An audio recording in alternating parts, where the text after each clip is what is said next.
আমার সোনার বাংলা, আমি আমার সোনার বাংলা, আমি তোমায় ভালোবাসি। সোনার বাংলাকে বাংলার মানুষ যেমন ভালোবাসে, ঠিক তেমনই ভালোবাসে এদেশের ক্রিকেটকে। তবে সেই ভালোবাসার প্রতিদান কতটুকু দিতে পেরেছে বাংলার ক্রিকেট? 1997 সালে ওয়ানডে স্ট্যাটাস পায় বাংলাদেশ।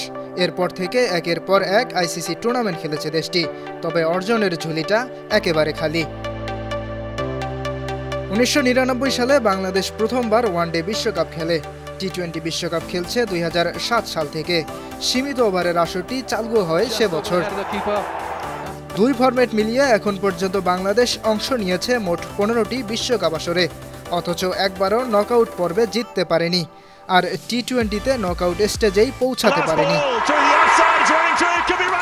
হিসাব করলে প্রথম বিশ্বকাপ থেকে চলমান টি-20 বিশ্বকাপ মোট 25 বছর, প্রায় 2 যুগে এদেশের মানুষ ক্রিকেটকে ভালোবেসে পেয়েছে শুধুই হতাশা। এই হতাশার গ্লানির মধ্যে আরও একটি বিশ্বকাপ দোরগোড়ায়।